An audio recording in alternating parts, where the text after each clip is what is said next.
Well, after months of nonstop pressure from the unions, the Obama administration is reportedly about to propose a tax break for big labor under Obamacare. But how about the rest of America? Think you'll be getting that tax break too?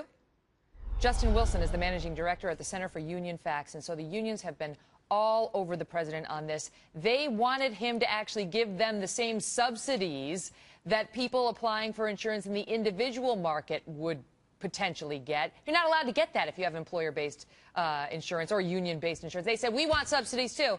The administration couldn't do it because the law says no. So now they found this backdoor way of making life easier for just them, Justin, and it's basically a big tax break, and it looks like the administration may now push for it. You know, we've got, maybe upwards of 10 or 15 million Americans getting these cancellation letters, but the unions, who spent $400 million to get the president elected twice, are getting a little bit of payback, right? President Obama originally said, I'm sorry, there's nothing I can do. Your plans may also go bankrupt, and we might have to dump another 10 million people into the exchange. The unions were apoplectic. They went public with their disdain for the president, and all of a sudden we had Republicans touting the fact that you had the Teamsters calling for repeal of the plan. Well, it turns out a few days ago the administration slipped something into the regulations. Kathleen Sebelius.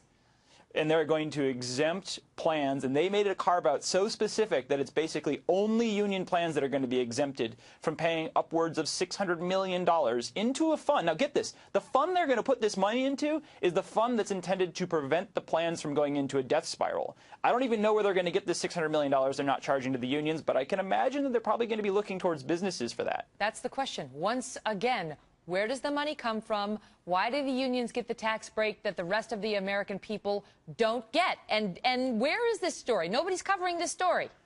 Exactly. They called these Cadillac plans during the debate about Obamacare.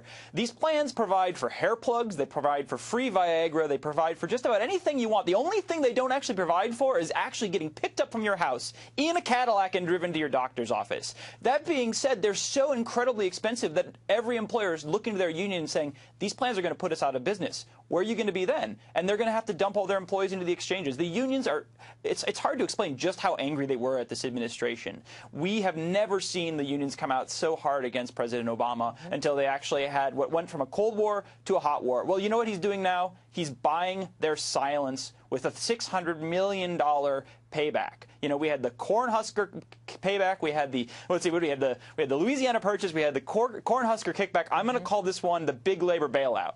And the unions made a raw political argument that they helped President Obama passed this law, and they deserve to be taken care of. And apparently their argument has prevailed.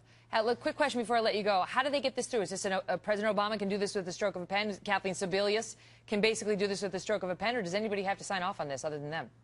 Well, so the unions were trying to argue that there was some regulatory gymnastics that could allow them to get the same subsidies that people on the exchanges could get. And they were told resolutely they just cannot. And they said, yes, we can.